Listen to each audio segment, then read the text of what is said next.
The day my father's will was read changed everything. Not the first reading, the one where my sister Rebecca somehow walked away with nearly all of our family's $890,000 estate, while I received barely enough to cover my parking fees at the courthouse. I'm talking about the second reading, 3 months later, when the real will emerged and the truth came crashing down around us all. In that moment, watching Rebecca's face drain of color as the judge announced the authentic document, I realized that justice sometimes arrives late, but it arrives nonetheless. Before we jump back in, tell us where you're tuning in from, and if this story touches you, make sure you're subscribed, because tomorrow, I've saved something extra special for you. The morning of my father's funeral was unseasonably cold for Portland in September. Rain tapped against the windows of the church, creating a somber soundtrack that matched the heaviness in my chest. I stood in the back of the sanctuary, watching as people filed in, colleagues from Dad's real estate business, neighbors from Lake Oswego, family friends who'd known us since childhood. My husband Nathan squeezed my hand, his quiet strength keeping me upright when grief threatened to buckle my knees. Across the room, my sister Rebecca commanded attention as always. Her designer black dress probably cost more than my entire outfit, her hair perfectly styled despite the humidity. She greeted mourners with practiced grace, accepting condolences with the perfect balance of sadness and strength. My practical pantsuit and simple ponytail felt woefully inadequate in comparison, but that was nothing new. Rebecca had always been the shining star of the Mitchell family, while I remained in the reliable, responsible shadows. My relationship with my father had been complicated but loving. After Mom died when I was 12, I became the practical one, helping Dad manage the household, while Rebecca focused on becoming homecoming queen and the most popular girl in school. Dad appreciated my help, but was captivated by Rebecca's charm. It was a dynamic that continued into adulthood. I helped Dad with his finances and healthcare as he aged, while Rebecca swept in for holidays and special occasions, bringing excitement and stories from her glamorous life in Seattle. When Dad remarried 5 years ago to Diane, a kind woman who shared his love of gardening, I was genuinely happy for him. Rebecca made no secret of her disapproval, though she was careful to only express it when Diane wasn't around. "She's after his money," she'd whisper during family gatherings. "The Mitchell Real Estate Group is worth millions, and she knows it." I always defended Diane, which only created more tension between my sister and me. What Rebecca didn't know, or chose to ignore, was that I'd been managing Dad's finances for years. The business was successful, but not the goldmine Rebecca imagined. As I watched my sister work the room at the funeral, I noticed something odd. She was huddled in the corner with Dad's longtime attorney, Walter Simmons. Their conversation seemed intense, with Rebecca nodding emphatically while Walter looked uncomfortable. Nathan noticed too, his eyebrows raised in silent question. I shrugged it off as funeral stress. I couldn't have known it was the first sign of what was coming. The reading of the will was scheduled for the following week. I expected a straightforward division of assets, the family home in Lake Oswego, Dad's stake in Mitchell Real Estate Group, and his modest but respectable savings. Diane had her own property and income, and Dad had always emphasized that his assets would go to his daughters. "Equal shares," he'd told me countless times when we reviewed his estate planning. "You and your sister will split everything equally." The lawyer's office felt cold and impersonal as Nathan and I waited in the reception area. Rebecca arrived, late as usual, bringing with her a burst of expensive perfume and confident energy. She hardly acknowledged me before striding into Walter's office like she owned the place. Diane arrived moments later, her eyes red-rimmed, but her demeanor composed. Together, we filed in for what should have been a simple proceeding. Walter cleared his throat as he opened a leather portfolio. His hands trembled slightly, which struck me as odd. In 15 years as Dad's attorney, I'd never seen him nervous. "I'll be reading the last will and testament of William Mitchell, dated August 3rd of this year." Walter announced. The date made me pause. August 3rd, just 6 weeks before Dad's death. But the will I'd helped Dad prepare had been finalized almost 2 years ago. I straightened in my chair, a flicker of unease sprouting in my stomach. As Walter read the document, my unease blossomed into full-blown shock. According to this will, Rebecca would receive the family home valued at $650,000, all shares in Mitchell, real estate group worth approximately $200,000, and the majority of Dad's savings. My inheritance amounted to a small sum of $40,000, less than 5% of the estate. Diane received only Dad's personal effects and his car. This can't be right, I said, my voice sounding distant to my own ears. Dad had a different will. We drafted it together 2 years ago. Walter wouldn't meet my eyes. This is the most recent legal document, Olivia. I'm sorry. Rebecca's expression remained neutral, but a small smile played at the corners of her mouth. Dad and I talked extensively about his wishes this summer. He wanted to make sure the business stayed in capable hands. The implication was clear. Dad hadn't considered me capable. The insult stung almost as much as the theft of my inheritance. Nathan placed his hand on my knee, steadying me. We'd like to see the original document. Please, he said, his voice calm but firm. Walter shuffled uncomfortably. Of course, I'll have copies made for everyone. That evening, I sat at our kitchen table, staring at the will that had stripped away my inheritance and, seemingly, my father's love. Nathan paced behind me, his legal mind working overtime. The signature looks authentic, he admitted reluctantly. But something's off. Your dad wouldn't do this. I traced my finger over Dad's signature. It did look like his handwriting, but the sentiment behind the words felt foreign. Dad had always been fair to a fault, especially when it came to his daughters. Why would he change everything so drastically without a word to me? Remember last summer when he was on that new medication? His memory was affected for a while, I said quietly. Rebecca visited for 2 weeks in August, right around August 3rd. Nathan stopped pacing.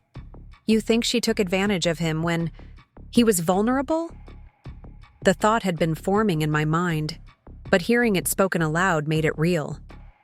I don't want to believe my own sister would do that, I whispered, tears welling in my eyes. But nothing else makes sense. That night, I couldn't sleep. Memories flooded back. Rebecca's sudden interest in Dad's health last summer, her questions about the business finances, her insistence on private time with Dad. At the time, I'd been grateful for her involvement. Now, those memories took on a sinister cast. The next morning, I drove to Dad's house, now legally Rebecca's house, with a knot in my stomach. Rebecca's luxury SUV was parked in the driveway beside a large moving truck. She was wasting no time claiming her inheritance. When I knocked, she answered with feigned surprise. Olivia, I didn't expect to see you today. Behind her, I could see workers carefully wrapping Dad's antique desk, the one he'd promised would be mine someday. We need to talk about the will, I said, trying to keep my voice steady. Rebecca sighed dramatically, stepping onto the porch and closing the door behind her. There's nothing to discuss. Dad made his wishes clear. Did he? Or did you manipulate him when his medication was making him confused? The words tumbled out before I could stop them. My sister's face hardened. Be careful with your accusations. Olivia, you've always been jealous of my relationship with Dad. Preparing and narrating this story took us a lot of time, so if you are enjoying it, subscribe to our channel. It means a lot to us. Now back to the story. This isn't about jealousy. It's about right and wrong. The will Dad and I prepared split everything equally between us. Rebecca laughed, the sound sharp and dismissive. The will you prepared. Of course you'd make sure to get half of everything. But Dad changed his mind. He told me how you tried to control his finances, how you never approved of his marriage to Diane. My head spun at the blatant lies. That's not true. I supported his marriage. I helped manage his finances because he asked me to. Well, he finally saw through your helpful act. Rebecca stepped closer, her voice dropping to a whisper. Face it, Olivia. Dad knew who could be trusted with his legacy, and it wasn't you. Pain lanced through me, sharp and deep. Even knowing Rebecca was likely lying, her words cut to my deepest insecurities. Had Dad really felt that way? As I drove home, tears blurring my vision, I called Diane. Her soft voice answered on the third ring, and I asked if I could stop by. 20 minutes later, I was sitting in her small garden apartment, cradling a cup of tea in trembling hands. I don't understand, I told her. Dad would never have changed his will like that, especially without telling me. Diane's eyes filled with tears. William was so proud of you, Olivia. The way you stepped up after your mother passed, how responsible you've always been. He told me countless times how he planned to leave the business to both his girls equally. Her words soothed the raw wound Rebecca had inflicted. When did you last discuss his will? About 3 weeks before he passed, Diane said. He was worried about Rebecca's reaction to the equal split. He knew she expected more, given her involvement in the business these past few years. I nearly choked on my tea. Rebecca barely visited the office. She has no real estate experience. Diane looked confused, but she told William she'd been taking real estate courses online. She said she was preparing to take over the business someday. Another lie. The pieces were starting to fit together, forming a picture I didn't want to see. My sister had systematically manipulated our father, positioning herself as the rightful heir to his estate while undermining my relationship with him. That evening, Nathan and I sat down to make a plan. As a contract lawyer, he knew we faced an uphill battle. Contesting a will is difficult, he explained. We'd need to prove undue influence or that your father wasn't of sound mind. He wasn't, I said firmly. Not entirely. The medication affected his memory and judgment for several weeks. I have the medical records and notes from his doctor. Nathan nodded slowly. That's a start. We also need to find the original will, the one from 2 years ago. And we need to understand exactly what happened in those 2 weeks when Rebecca visited. What followed was an exhausting investigation. I requested Dad's medical records, which confirmed he'd been prescribed a medication with potential cognitive side effects during the exact period when the new will was signed. I spoke with his caregivers, who recalled Rebecca insisting on privacy during her visits, sometimes asking them to leave entirely. Most significantly, I discovered Dad's journal in a box of personal items Diane had kept. The journal entries from last summer were revealing. R keeps asking about the business finances. He'd written, seems fixated on the value of the house. Told her everything will be divided fairly, but she seems unsatisfied. Another entry read, feeling foggy today. R brought someone to the house. A notary? Can't remember clearly what I signed. Need to ask O about it. With mounting evidence, Nathan helped me file a legal challenge to the will. Rebecca responded with immediate hostility, hiring an aggressive attorney who specialized in estate litigation. The legal battle quickly became expensive and bitter, draining the small inheritance I had received. Weeks passed with little progress. Rebecca had moved into Dad's house and taken control of the business. Each time we passed each other in the courthouse hallways, she wore a triumphant smirk that made my blood boil. I began to fear we would never prove what she had done. Then came the breakthrough we desperately needed. Walter Simmons, Dad's attorney, called me late one evening, his voice strained. Olivia, I need to speak with you and Nathan. Not in my office, somewhere private. We met him at a quiet coffee shop the next morning. Walter looked haggard, with dark circles under his eyes and a nervous twitch in his hands. He placed a manila envelope on the table between us. I've made a terrible mistake, he said, his voice barely above a whisper. Or rather, I allowed myself to be part of one. Inside the envelope was a copy of the original will, the one Dad and I had prepared 2 years earlier, along with a signed affidavit from Walter. In it, he confessed that Rebecca had pressured him to file the fraudulent will, threatening to reveal ethical violations from his past if he didn't cooperate. Most damning of all, he admitted that Rebecca had forged Dad's signature on the fraudulent document, using an older power of attorney form as a template. "Why are you doing this?" "Now?" I asked, stunned by his confession. Walter's eyes welled with tears. "Your father was my friend for 30 years. I can't dishonor his memory like this anymore. What Rebecca did was wrong, and I was a coward for going along with it." Armed with Walter's testimony and the original will, our case suddenly had teeth. The court scheduled an emergency hearing, and news of Walter's affidavit must have reached Rebecca because her attorney requested a private meeting. "My client is willing to settle," he offered smoothly. "She'll agree to split the estate 50-50, as originally intended." Nathan shook his head firmly. "No deal. We're going to court." The attorney's composure slipped slightly. "Be reasonable. A court battle will be expensive and messy. Family secrets will come out." "They already have," I replied, finding strength in the truth. "Rebecca manipulated our dying father and forged his signature on a fraudulent will.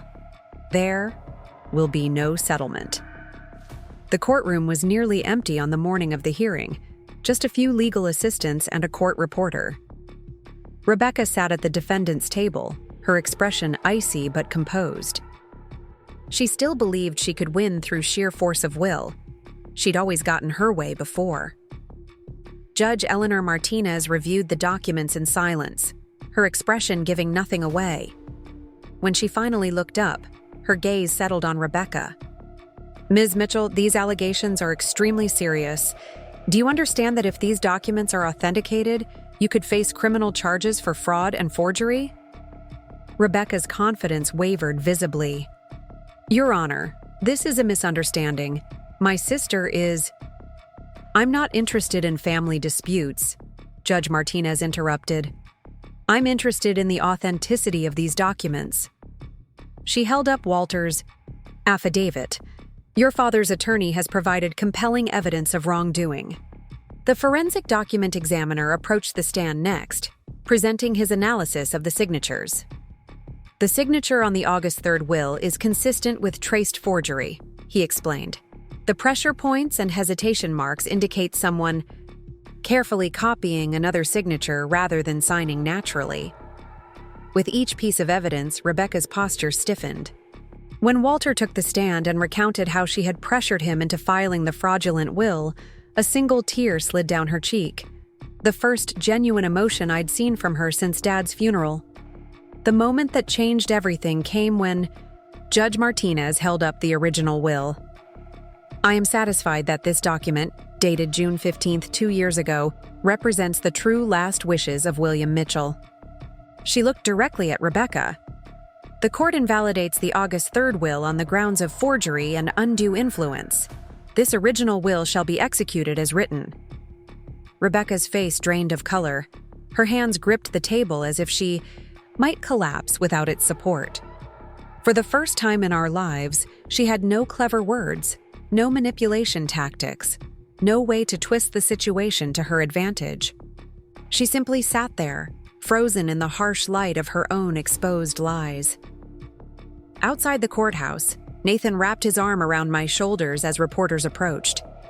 "No comment," he said firmly, guiding me toward our car. "It's over," I whispered, still processing the victory. "Dad's real wishes will be honored." But it wasn't really over, of course. The legal battle had been won, but the damage to our family couldn't be undone with a court order. Rebecca faced potential criminal charges, though I ultimately decided not to pursue them. Losing her reputation in our community and business circles seemed punishment enough. In the months that followed, I took control of my half of Mitchell Real Estate Group. working with Dad's trusted partners to stabilize the business after Rebecca's brief, chaotic tenure. The Lake Oswego house was sold, with the proceeds split, according to the original will. Diane received the personal items and financial support Dad had intended for her. Rebecca left Portland shortly after the hearing, moving to California without a goodbye. I occasionally saw updates on social media, a new job, new friends, a life rebuilt from the ashes of her deception. Part of me wondered if she ever regretted what she'd done, or if in her mind she remained the wronged party. A year after Dad's death, I stood in the newly renovated offices of Mitchell Family Properties, the rebranded company that now reflected my vision. Photos of Dad hung in the reception area, along with a framed copy of his business philosophy: honesty in every transaction, integrity in every interaction. Nathan joined me for the small ribbon-cutting ceremony, along with Diane and the loyal staff who had weathered the tumultuous year with me. As I cut the ribbon, I felt Dad's presence strongly, not in the grief that had consumed me after his death, but in the values that guided my decisions, the work ethic he had instilled in me, the determination to do what was right, even when it was difficult. The inheritance I'd fought for wasn't really about the money. It was about honoring my father's wishes and standing up for the truth. In that courtroom, watching Rebecca freeze as reality crashed down around her, I reclaimed more than my financial inheritance. I reclaimed my father's trust and my own power. Sometimes justice arrives late, but when it does, it brings with it the opportunity to rebuild on a foundation of truth. That's the real inheritance my father left me. The courage to face deception, with integrity, to fight for what's right, and to create something new from what was broken. The investigation into Rebecca's deception became my full-time job in the weeks following the disastrous will reading. Each night, I spread documents across our dining room table: bank statements, property records, medical reports, searching for any evidence that might help our case. The more I dug, the more disturbing the patterns became. Nathan brought me a cup of tea one evening, gently massaging my shoulders as I hunched over Dad's prescription records. "You need to rest, Olivia. You've been at this for hours." I sighed, leaning back into his touch. I can't stop thinking about how calculated this was. Look at these dates. I pointed to the highlighted sections of Dad's medical chart. Rebecca visited 2 days after Dad started the new medication. According to his doctor's notes, he was experiencing significant confusion and memory issues during this period. Nathan frowned, studying the timeline I'd created. And that's exactly when Walter notarized the new will. She knew exactly what she was doing, I said, anger burning in my chest. She waited until Dad was vulnerable, then swooped in to manipulate him. The next morning, I called Marlene Johnson, Dad's home health aide who had been with him 3 days a week during his final months. She agreed to meet me for coffee, though her voice carried a note of hesitation. "I'm not sure how much help I can be," Marlene said as she settled into the booth across from me. She was a kind-faced woman in her 50s, with practical hands and observant eyes. "Your father was a wonderful man. I miss him terribly." "Thank you for saying that," I replied, warming my hands around my coffee mug. "I'm trying to understand what happened during August, when my sister visited. Did you notice anything unusual?" Marlene's eyes darted away, focusing on something outside the window. "I wasn't there as much that month. Your sister insisted that she could handle his care during her stay." My spine stiffened. "She asked you not to come?" "Not exactly. She reduced my hours, said she wanted quality time with your father." Marlene hesitated. "I did find it odd that she didn't want me there even for his medication management. I've been a certified aide for 15 years. What about when you were there? Did you notice changes in Dad?" Marlene nodded slowly. He seemed confused. More than usual. That new heart medication hit him hard. One day he asked me who had visited that morning, and I had to tell him nobody had been there. He insisted a lawyer had come by. My heart raced.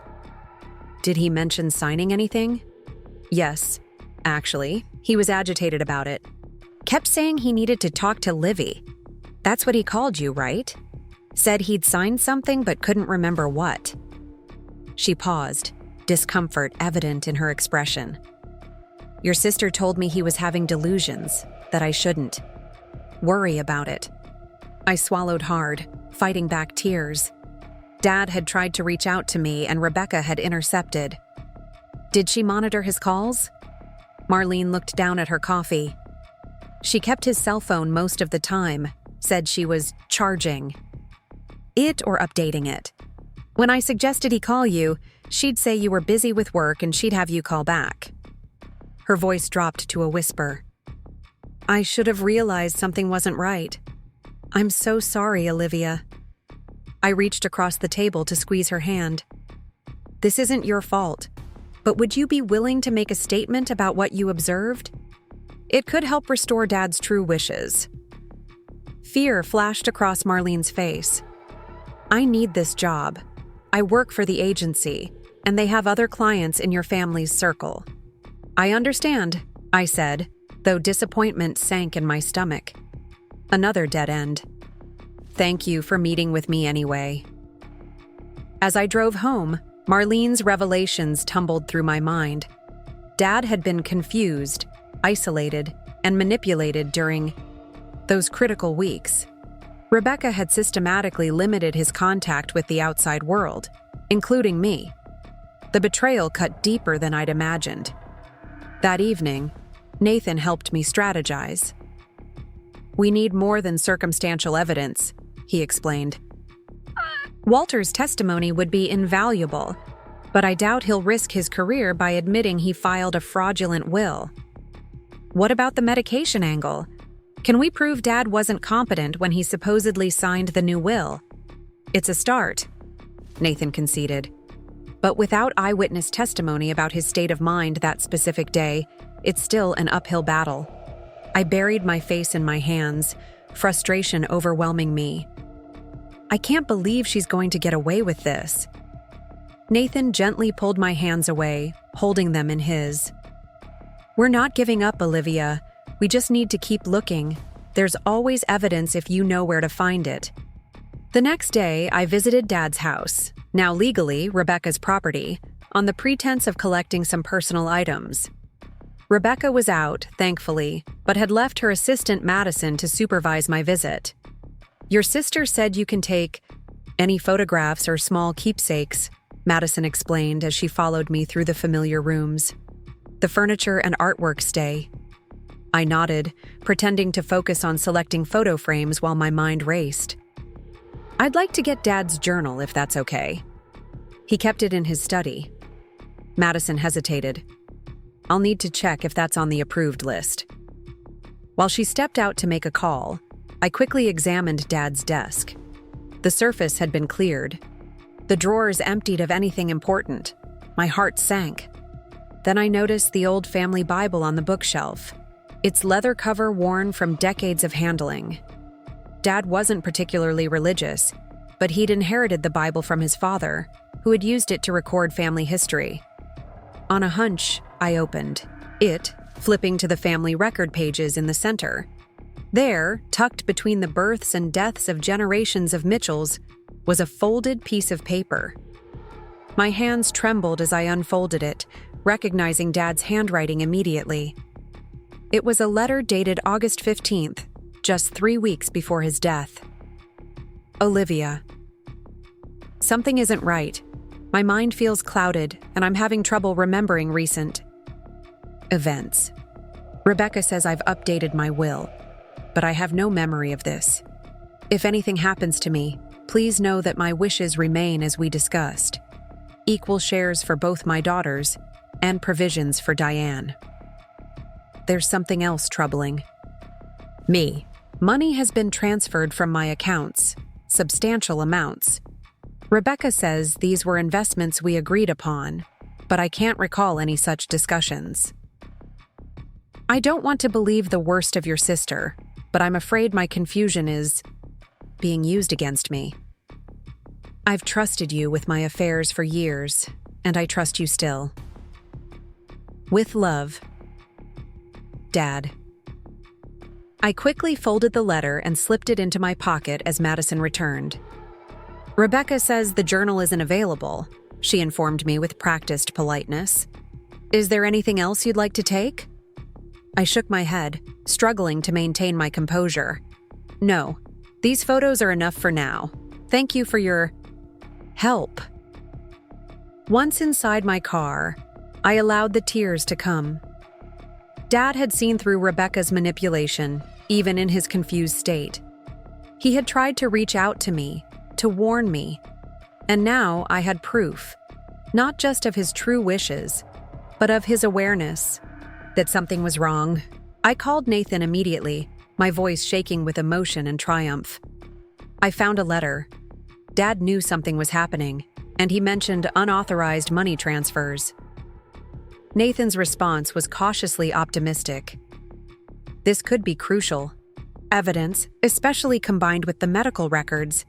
But we need to tread carefully. Rebecca will claim you planted the letter. It's in Dad's handwriting. We can get it authenticated. Absolutely. And we should follow up on those money transfers he mentioned. If Rebecca was siphoning funds before his death, that establishes a pattern of financial exploitation. With renewed determination, I began investigating Dad's financial records. As his former power of attorney, I still had access to his account history. What I discovered was shocking. In the 6 weeks before his death, nearly $200,000 had been transferred from his savings into an unfamiliar account. The transfers were authorized using Dad's online banking credentials, but the pattern was suspicious. Always late at night, always round numbers, always when Dad would have been taking his evening medication and likely asleep. I traced the destination account to a newly established LLC, Phoenix Holdings. The registered owner, Rebecca Mitchell. Armed with this financial evidence, Dad's letter, and his medical records, Nathan and I met with Eliza Cordova, an estate litigation attorney known for her tenacity. Her office was modest but meticulously organized, much like the woman herself. You have compelling evidence of both undue influence and financial exploitation, Eliza confirmed after reviewing our documents. The timing of the new will, coinciding with your father's documented cognitive impairment, raises serious red flags. Add to that the unauthorized transfers to your sister's LLC, and we have a strong case for invalidating the August will. Hope flickered in my chest for the first time in weeks. So you'll help us contest the will? I'll do more than that, Eliza replied, her expression hardening. These financial transfers occurred while your father was alive, using his accounts without proper authorization. That's elder financial abuse, which is both a civil and criminal matter. Nathan squeezed my hand. Are you suggesting we pursue criminal charges against Rebecca? Eliza leaned forward, her gaze intense. That decision ultimately rests with Olivia and potentially with the district attorney. But I believe the threat of criminal prosecution might motivate your sister to return to the original will voluntarily. The thought of Rebecca facing criminal charges created conflicted emotions. Despite everything, she was still my sister. We had shared a childhood, had once been confidants before ambition and jealousy drove us apart. But she had exploited. Our dying father had stolen what rightfully belonged to both of us, had tried to erase his true wishes. I need to think about the criminal aspect, I said finally. But I want to contest the will immediately. Dad deserves to have his real intentions honored. Eliza nodded, respect in her eyes. We'll file the petition today. Be prepared, though. This will get ugly. Rebecca won't surrender nearly $1 million without a fight. She was right. The moment Rebecca was served with our petition contesting the will, she launched a counterattack. Her attorney filed motions to dismiss our claim as frivolous, accused me of fabricating evidence, and even suggested that I had been the one manipulating Dad for years. The legal battle consumed my life. Between gathering additional evidence, meeting with Eliza, and preparing for depositions, I barely had time for anything else. Nathan took on more household responsibilities, protecting me from everyday stresses so I could focus on the fight ahead. "You know she's telling people you're mentally unstable," my cousin Tara informed me during one of our rare coffee dates. "Rebecca's been calling relatives, crying about how you couldn't accept Dad's decision to trust her with the estate." I stared into my latte, unsurprised but still hurt. "Of course she is. Character assassination is easier than admitting theft." "Most of the family isn't buying it," Tara assured me. "We all saw how you cared for Dad these past years, and Rebecca's sudden devotion during his final months seemed convenient." Her support warmed me, but I knew the court of family opinion wouldn't determine the legal outcome. That would depend on evidence, testimony, and the judge's interpretation of the law. Our first major breakthrough came unexpectedly. Walter Simmons's assistant, Cynthia, contacted me through a secure email address, requesting a private meeting. We arranged to meet at a park in a neighboring town, far from curious eyes. Cynthia was younger than I'd expected, perhaps in her late 20s, with nervous energy and a determined set to her jaw. "I can't be seen talking to you," she explained as we walked along a secluded path. "Walter would fire me immediately." "I appreciate your risk," I said sincerely. "What made you reach out?" She took a deep breath. "I've worked for Walter for 3 years. He's generally ethical, but there's something wrong about this will situation. I was there when your sister brought in the document." My heart skipped. "You saw her bring in the will?" Cynthia nodded. "She claimed your father had drafted it with another attorney but wanted Walter to file it officially, given their long relationship. Walter seemed suspicious, asked to speak with your father directly. Rebecca made excuses. He was resting, too ill for visitors, would call later." "Did my father ever call?" "No, but Rebecca returned the next day with a notarized document. The thing is," Cynthia lowered her voice, though no one was nearby, "I handle most of the notarizations at our firm, and I didn't recognize the notary stamp. When I mentioned this to Walter, he told me to drop it." I processed this information, its significance dawning slowly. "Are you saying you think the notarization was fake?" "I can't prove it," Cynthia replied cautiously, "but I checked the notary registry. Later. The name on the stamp, Patricia Wilson, doesn't exist in the state database. This was exactly the kind of evidence we needed, proof that the document itself was fraudulent, not just signed under duress. Would you be willing to provide a statement about this?" Fear crossed Cynthia's face. "I need this job. I have student loans, rent." I understood her dilemma. "What if we could subpoena you? That way, you're legally required to testify." She considered this, then gave a small nod. "That would be different. I wouldn't be volunteering the information. I'd be complying with a court order." "Thank you," I said fervently. This could make all the difference. With Cynthia's information, Eliza immediately filed for subpoenas for both her and Walter, along with a request for forensic examination of the notarization on the contested will. Rebecca's attorney fought these motions vigorously, but the judge granted them, recognizing the serious questions about the document's authenticity. The pressure began to mount on Rebecca. The financial investigation had uncovered additional transfers, bringing the total to nearly $250,000 taken from Dad's accounts in the months before his death. The forensic document examiner confirmed that the notary stamp was counterfeit, never registered with the state. Walter, faced with potential disbarment if he lied under oath, began to waver in his support of the fraudulent will. Then came the moment that changed everything. During Rebecca's deposition, Eliza methodically walked her through the timeline of events, pointing out discrepancies between her statements and the documented evidence. Rebecca maintained her composure until Eliza placed Dad's letter on the Table.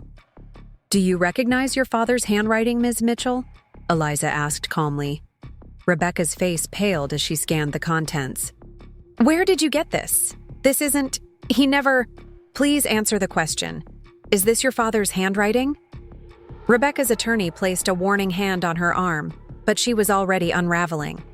He was confused. He didn't know what he was writing. Eliza pounced on the admission. "So you acknowledge this is his authentic writing, created just 3 weeks before his death, in which he explicitly states that he did not remember changing his will and was concerned about unauthorized money transfers?" Rebecca looked to her attorney in panic, realizing her mistake. He called for a break, whisking her from the room before she could incriminate herself further. That evening, Rebecca's attorney contacted Eliza with an offer. Rebecca would agree to honor the original will's equal distribution if I dropped all investigations into the financial transfers and potential criminal charges. Eliza brought the offer to me, explaining the pros and cons without influencing my decision. "If we accept, you'll receive your rightful inheritance immediately, without further legal battles," she explained. "The downside is that Rebecca won't face consequences for the financial exploitation, and she'll keep the money she already took from your father's accounts." Nathan watched me carefully as I considered the options. "What are you thinking?" he asked softly. I stared out the window at the darkening sky, feeling the weight of the decision. Part of me wants her to face full consequences. She manipulated. Our dying father stole from him, lied to everyone, and then tried to paint me as the villain. "And the other part?" Nathan prompted. "The other part remembers when we were kids, how she taught me to ride a bike, how we stayed up late whispering secrets, how devastated we both were when Mom died." I turned to face him, tears blurring my vision. "I don't want to send my sister to jail, Nathan. I just want what Dad intended, for us to share equally in his legacy." After a sleepless night, I instructed Eliza to make a counteroffer. Rebecca would return the $250,000 she had transferred from Dad's accounts, and we would split the remainder of the estate equally, as per the original will. In exchange, I would not pursue criminal charges. Rebecca accepted within hours. The formal reversal of the fraudulent will took place in Judge Martinez's chambers, a subdued affair with only the attorneys, Rebecca and me present. Rebecca avoided my gaze as the judge confirmed the agreement and officially recognized the original will as valid. Outside the courthouse, she finally spoke to me directly. "I never thought you'd fight this hard," she said, her voice oddly devoid of emotion. "You've always been the peacekeeper, the one who backs down." I studied my sister's face, searching for remorse but finding only calculation. "You didn't just steal money, Rebecca. You tried to steal Dad's voice, his wishes. Some things are worth fighting for." She adjusted her designer sunglasses, a shield between us. "I suppose you want an apology." What I wanted was my father's, true will honored. That's happening now. I turned to leave, then paused. I do wonder, though. Was it worth it? Destroying our relationship, betraying Dad's trust, all for money? Something flickered across Rebecca's face. Perhaps regret. Perhaps merely irritation at being questioned. "You've always had everything so together, Olivia. The perfect daughter, the responsible one. You have no idea what it's like to be the disappointment." "Dad was proud of you," I said quietly. "He never compared us the way you think he did. That came from you." Rebecca scoffed, but her composure wavered slightly. "Well, it doesn't matter now, does it? We've made our deal. I assume we're done here." As she walked away, her heels clicking against the courthouse steps, I felt a complex mix of relief, sadness, and resolution. The legal battle was ending, but the relationship damage was likely permanent. Yet somehow, I felt lighter than I had in months. Dad's wishes would be honored. The truth had prevailed, and I had discovered a strength in myself I hadn't known existed. The settlement process took several weeks to finalize. The family home was sold, with Rebecca and me each receiving half of the proceeds. Dad's shares in Mitchell Real Estate Group were divided equally between us, though Rebecca immediately sold hers to the managing partner. The remaining assets, savings, investments, personal property, were distributed according to the original will, with Diane receiving the specific bequests Dad had intended for her. Throughout the process, Rebecca remained coldly professional, communicating primarily through her attorney. She made plans to move to San Diego, where she had apparently been cultivating business connections during her frequent trips away from Portland. Our interactions were minimal and formal, a business transaction rather than a family matter. One afternoon, as I cleaned out Dad's home office before the new owners took possession, I found a photo album I hadn't seen before. Inside were pictures from our childhood. Rebecca and me building sandcastles at the Oregon coast, riding bikes in the driveway, opening Christmas presents in matching pajamas. In one photo, Rebecca stood proudly beside me on my first day of kindergarten, her arm protectively around my shoulders. Tears welled as I traced our smiling faces. Where had those sisters gone? When had money and status become more important than our shared history? I slipped the photo from its sleeve and placed it in my purse. Perhaps someday it would serve as a reminder of what we had lost, and what might, with time and healing, be rebuilt. Diane invited me to lunch the following week, a quiet affair at her favorite garden cafe. She looked better than she had since. Dad's death, some color returned to her cheeks, a certain peace in her eyes. "I wanted to thank you," she said, reaching across the table to squeeze my hand. "Not just for making sure I received what William intended, but for fighting for his true wishes. He would be so proud of you." "I miss him," I admitted, the grief still fresh despite the months that had passed. "Sometimes I pick up the phone to call him before remembering he's gone." Diane nodded in understanding. "I talk to him sometimes. When I'm in the garden, he loved those rose bushes so much." She hesitated, then added, "Have you spoken with Rebecca since the settlement?" "No, I'm not sure we'll ever have a real conversation again." "Time can heal many wounds," Diane offered gently. "Not all, perhaps, but many. Give her space to reflect on her actions. People can surprise you." I wasn't convinced Rebecca would ever acknowledge the wrong she had done, let alone seek reconciliation. But Diane's optimism was touching, a reminder that even in the face of betrayal, hope remained possible.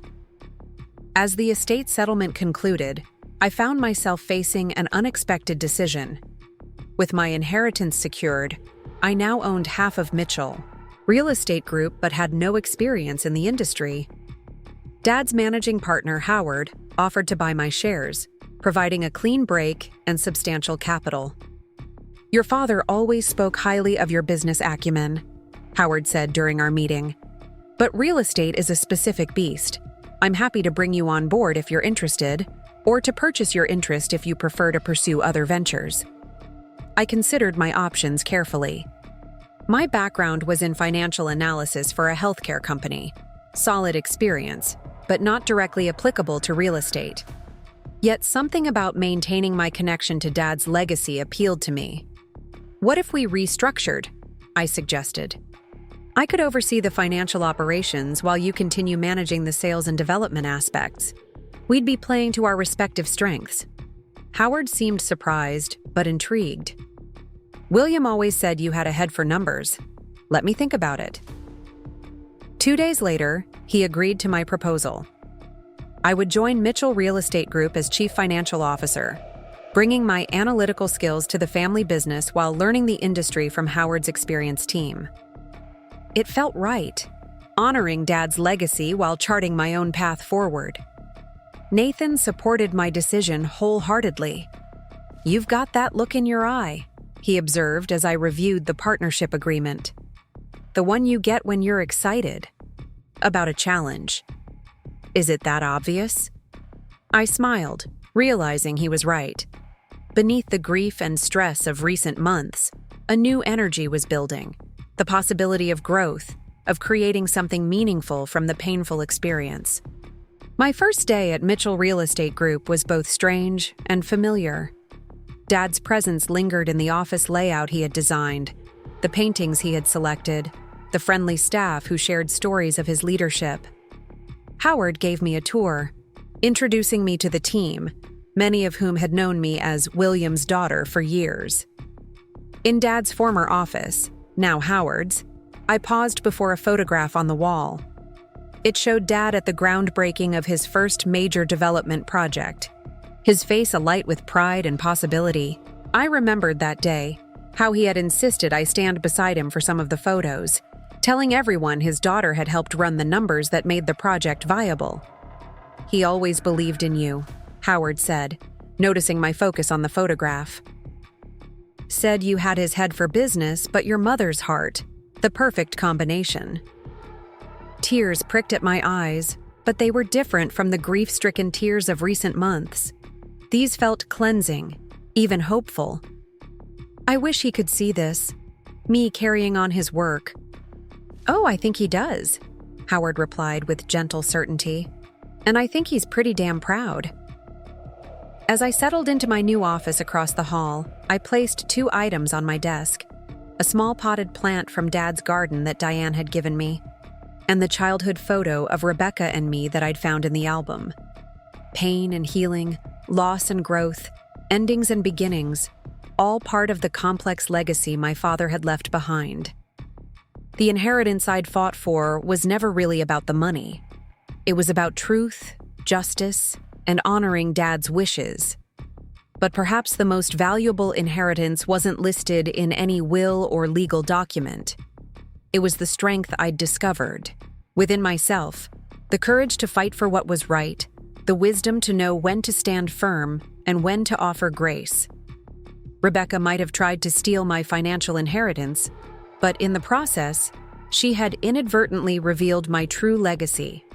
A resilience and determination I never knew I possessed. 6 months into my role as CFO at Mitchell Real Estate Group, I had settled into a rhythm that felt both challenging and fulfilling. The initial awkwardness of stepping into my father's legacy had given way to a quiet confidence as I implemented new financial systems and streamlined operations. Howard had proven to be an excellent mentor and partner, respecting my insights while guiding me through the intricacies of the real estate industry. On a crisp autumn morning, I arrived at the office earlier than usual, hoping to review the quarterly projections before our executive meeting. The reception area was empty, the lights still dimmed, but a figure sat waiting outside my office door. As I approached, recognition sent a jolt through my system. Rebecca. I hadn't seen my sister since the settlement 6 months ago. She looked different somehow, her usual polished appearance slightly muted, her designer clothes replaced by a simple blazer and jeans. She stood as I approached, uncertainty flickering across her face. "Olivia," she said, her voice lacking its usual edge. "I hope it's okay that I came by. Your assistant mentioned you usually arrive early on Thursdays." I unlocked my office door, conflicting emotions churning in my stomach. "Come in," I offered, keeping my tone neutral. "Would you like coffee?" Rebecca shook her head, following me into the office, but remaining standing even after I took my seat behind the desk. The distance between us, physical and emotional, felt like a chasm. "I'm moving to Seattle next week," she announced abruptly. "I've accepted a position with a marketing firm there." I nodded, unsure what response she expected. "Congratulations." She paced to the window, staring out at the Portland skyline, emerging from the morning fog. "Before I go, I wanted to give you something." She placed a small box on my desk, then stepped back quickly as if afraid to linger too close. Cautiously, I opened it. Inside lay Dad's gold pocket watch, the one he had inherited from his father, the one he had carried every day of his adult life. My throat tightened. "It should have gone to you," Rebecca said quietly. "According to the original will." The watch gleamed in its velvet nest, the inscription on the back barely visible. Time reveals truth. WM. Dad had that added after. His heart attack 3 years ago, Rebecca continued, filling the silence. I always thought it was just a platitude, but now? She trailed off, her gaze dropping to her hands. I closed the box carefully, processing this unexpected gesture.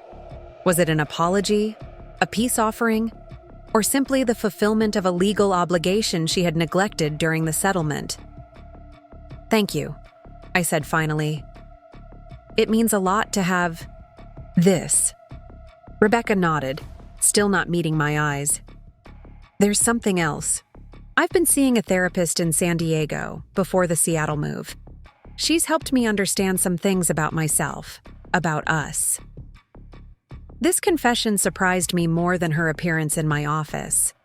Rebecca had always scoffed at therapy, calling it paid friendship and excuse-making. It's been clarifying, she continued when I didn't respond. The therapist suggested I might have been competing with you our entire lives, that I resented you for being the good daughter while I was always seen as the irresponsible one. Dad never saw you that way, I said automatically. Maybe not, but I thought he did, which apparently matters more. She finally turned from the window to face me directly. I've been carrying around this story that I deserved more because I got less attention, less approval, less love. It's how I justified everything I did. My professional mask slipped slightly. You stole from our dying father, Rebecca. You forged documents and manipulated him when he was vulnerable. That goes beyond sibling rivalry. She flinched, but didn't deny it. I know. What I did was unforgivable. Then why are you here? The question came out sharper than I'd intended. Rebecca took a deep breath. Because my therapist also helped me understand that until I face the consequences of my actions, really, face them, not just the legal repercussions, I'll never change. I'll keep carrying this corrosive resentment that made me capable of betraying my own family. She pulled an envelope from her bag and placed it beside the watch box. This is a cashier's check for $50,000. It's not the full amount I took. I'm still working on that. But it's a start. Stunned, I stared at the envelope without touching it. I don't understand. The settlement agreement released you from further financial obligations. This isn't about legal obligations, Rebecca said, a tremor in her voice. It's about doing what's right, even if it's years too late. Her vulnerability seemed genuine, so different from the calculating sister I had faced across deposition tables and courtrooms. Still, I hesitated, skepticism warring with the desire to believe her change of heart. The money isn't the point, I said finally. It never was. I know that now, Rebecca replied, moving toward the door. And I'm not asking for forgiveness or reconciliation. I just needed you to know that I understand what I did, and I'm trying to be better. She paused with her hand on the doorknob. Goodbye, Olivia. I wish you well. As Rebecca's footsteps faded down the hallway, I sat motionless, the watch box and envelope like foreign objects on my desk. After everything that had happened, after the betrayal and legal battles, this subdued interaction felt surreal. My phone buzzed with a reminder about the executive meeting, pulling me back to the present. I tucked both items into my drawer and tried to refocus on the day ahead. But Rebecca's visit lingered in my thoughts through meetings and conference calls. By afternoon, I found myself calling Nathan between appointments, needing to process the unexpected encounter. What do you think it means? I asked after explaining what had happened. Is this some kind of manipulation, or could she actually be changing? Nathan's voice carried his trademark thoughtfulness. People can change if they genuinely want. 2. The question is whether you're ready to believe that's possible for Rebecca. I don't know, I admitted. There's so much damage, so much betrayal. You don't have to decide today, he reminded me gently. Or ever, really. Accepting her? Apology doesn't obligate you to rebuild a relationship. His words echoed in my mind as I drove home that evening, autumn leaves swirling in my headlights. The family home where we had grown up had been sold months ago to a young couple expecting their first child.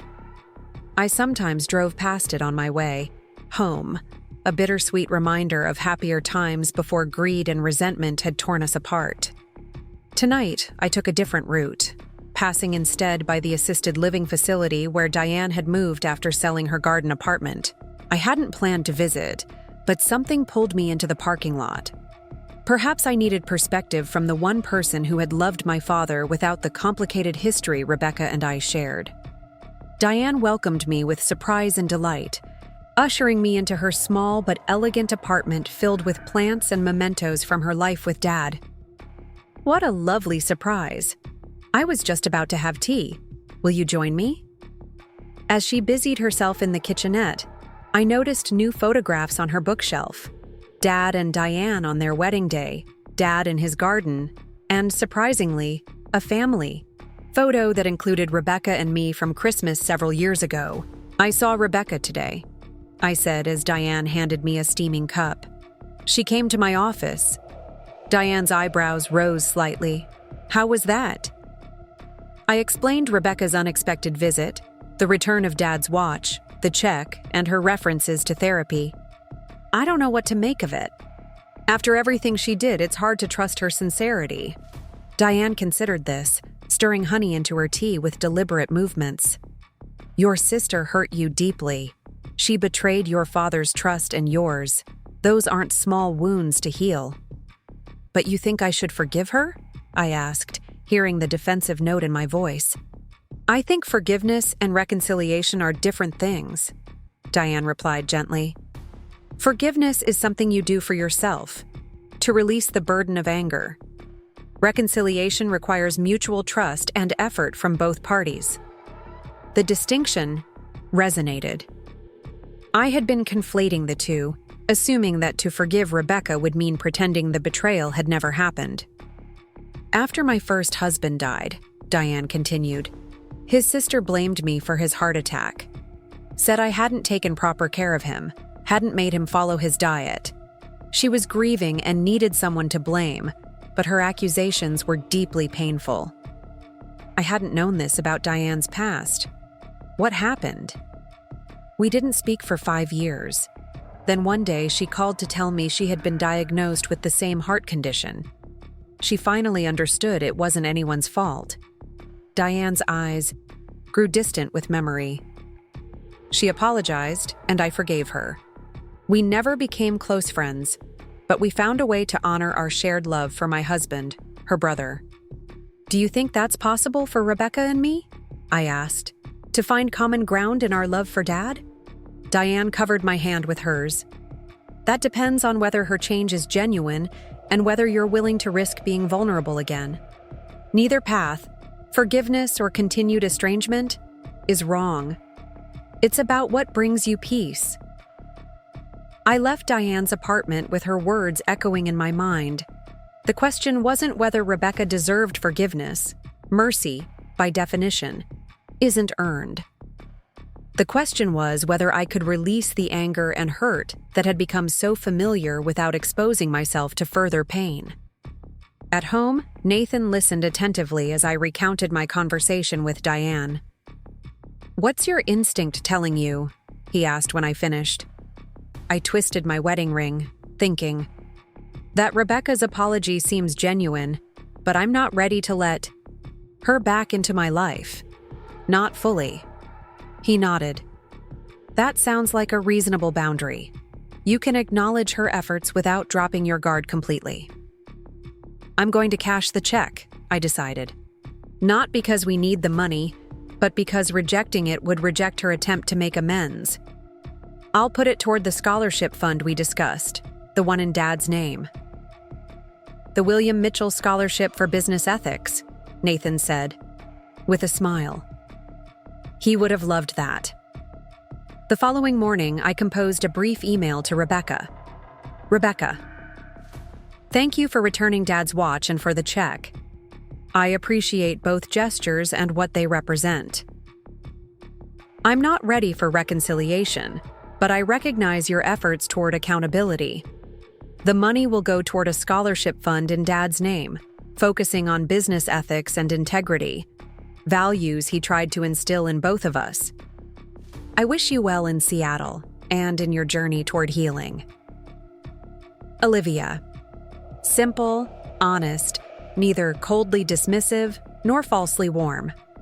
I hit send before I could overthink it, then turned my attention to the day's work. Rebecca's response came that evening, equally measured, thanking me for acknowledging her effort and expressing support for the scholarship idea. She closed with a promise to continue making financial restitution when possible and a assurance that she would respect my boundaries. Life continued its forward momentum. I immersed myself in growing Mitchell Real Estate Group, implementing Dad's vision while adding my own innovations. The company flourished under the partnership Howard and I had forged, expanding into sustainable development projects that aligned with Portland's environmental values while providing solid returns for investors. Quarterly financial updates arrived from Rebecca, each with a modest payment toward what she called her moral debt. Never accompanied by excessive explanations or emotional appeals, just calm accountability. I acknowledged each one with a brief note confirming receipt and updating her on the scholarship fund's progress. 6 months after her visit to my office, Rebecca sent a different kind of email. The subject line read simply, "Found these? Thought you might want them." Attached were scanned pages from a journal, Dad's handwriting immediately recognizable. October 12th, 3 years ago. Met with Olivia today to review the quarterly business financials. Her analytical mind continues to impress me. She spotted a discrepancy in the commercial leasing accounts that even Howard missed. If circumstances were different, I'd bring her into the business immediately, but she seems content in her healthcare position. I've never pushed either of my girls toward real estate, wanting them to find their own paths. Still, seeing Olivia's natural talent for the work makes me wonder if someday she might take an interest in the family business. Rebecca called from San Diego. Her marketing firm landed a major client, and she sounded genuinely excited about the creative challenge. Her enthusiasm reminds me of Helen, that same artistic spark, that same charisma. I worry sometimes that Rebecca thinks I favor Olivia, when the truth is I'm simply more similar to Olivia in temperament. I see Helen in Rebecca, her brilliance, her passion, and yes, sometimes her impulsivity. I love them both so deeply, in different ways. Reading Dad's private thoughts brought fresh tears. He had seen us both clearly, loved us both fully, appreciated our different strengths. I scrolled to the email's brief message, found Dad's journal while unpacking in Seattle. These pages seemed especially important for you to have. No need to respond, just wanted you to know how he saw you. R. This wasn't manipulation or an attempt to force reconciliation. It was simply a gift.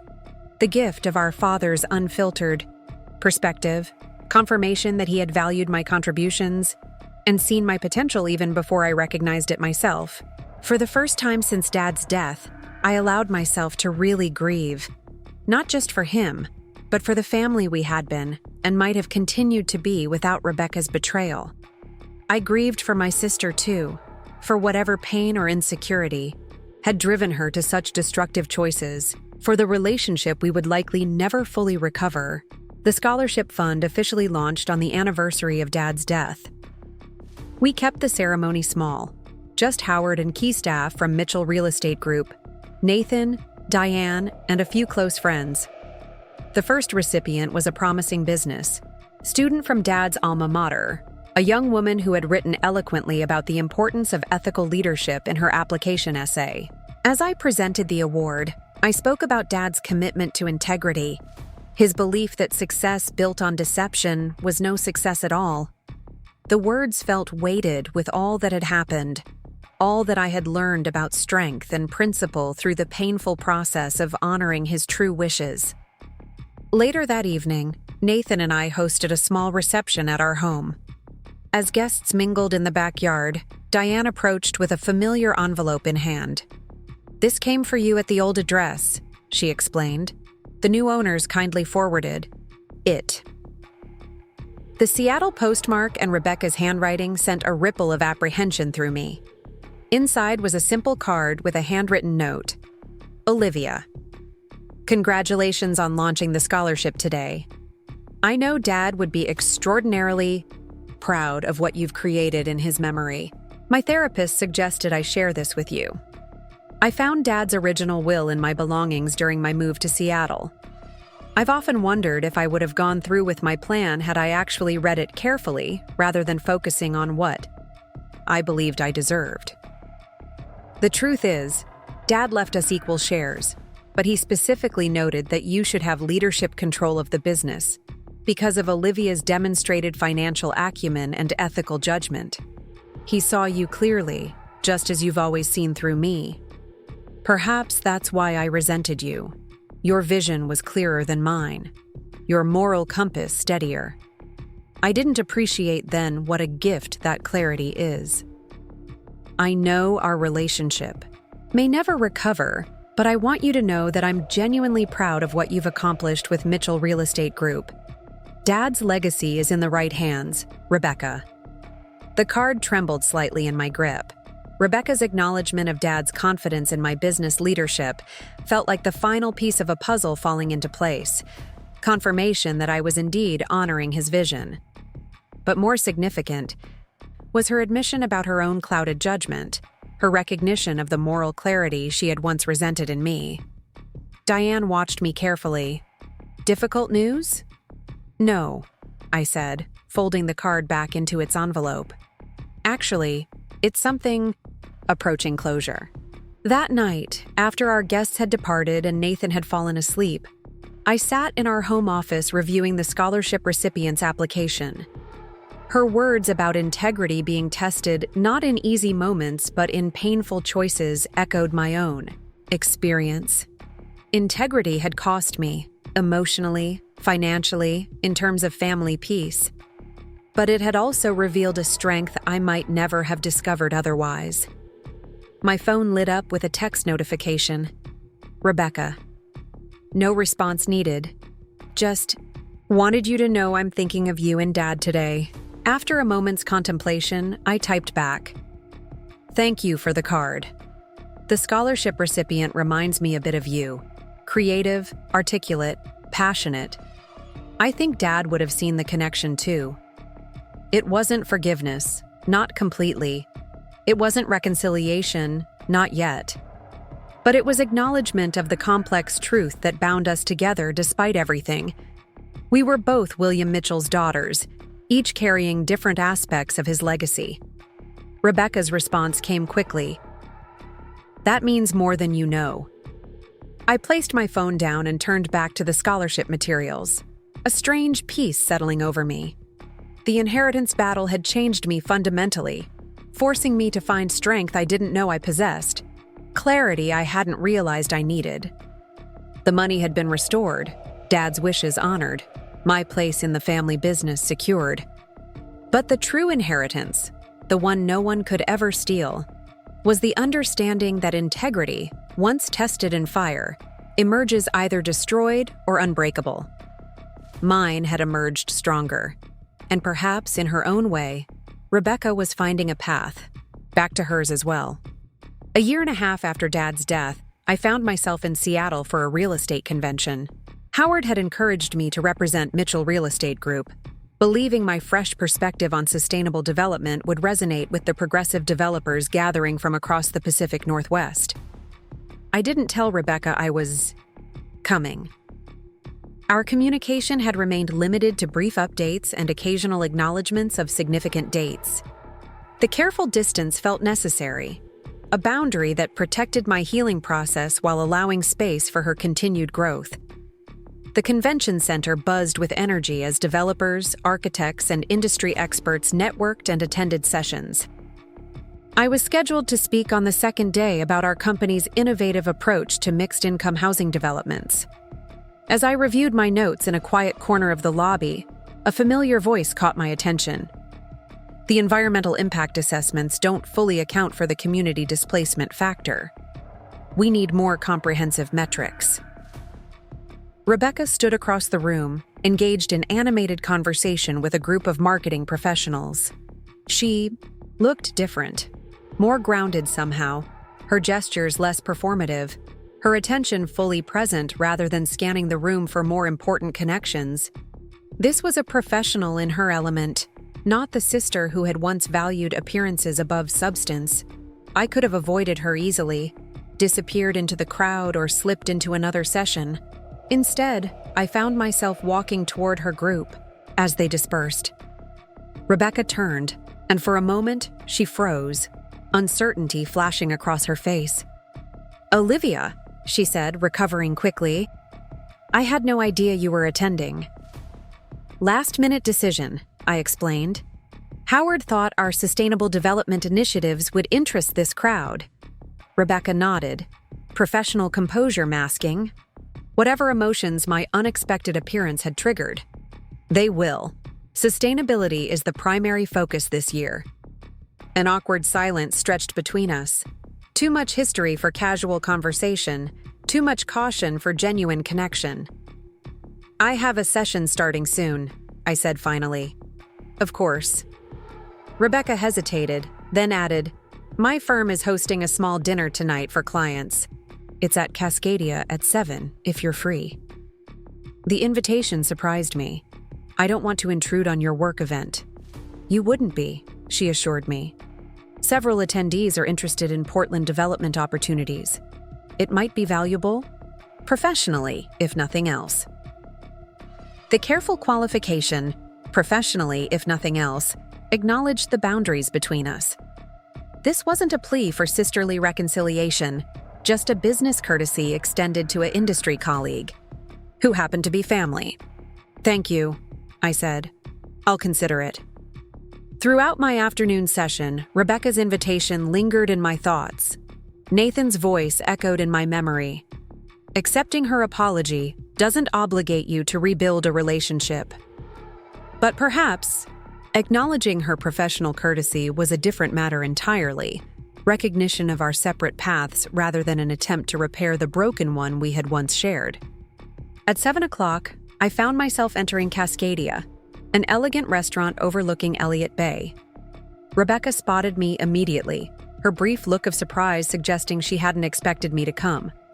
She introduced me to her colleagues and clients, with simple professionalism. "This is Olivia Mitchell, CFO of Mitchell Real Estate Group in Portland, one of the most innovative minds in sustainable development financing." No mention of our relationship, no complicated explanations, just professional respect. Throughout dinner, I observed Rebecca in her element, articulate, insightful, focused on her clients' needs rather than her own advancement. She had developed a genuine expertise in marketing for sustainable businesses, helping companies communicate authentic environmental commitments without greenwashing. When the conversation turned to Portland's development regulations, Rebecca smoothly directed questions my way, giving me space to showcase our company's work. There was no competition, no attempt to overshadow or undermine, just professional courtesy. As the evening wound down, Rebecca and I found ourselves momentarily alone at the table while others networked around the room. "Your team seems impressed." "With your work?"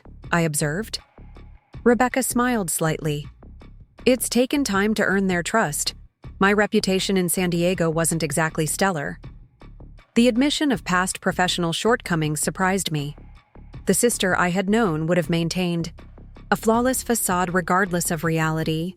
"You've built something meaningful here," I said, meaning it. "So have you with Dad's company," she replied. "The scholarship fund as well.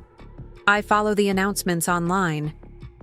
Our careful conversation maintained professional distance while acknowledging our shared history, a delicate balance neither of us seemed willing to disrupt. As I prepared to leave, Rebecca walked me to the restaurant entrance.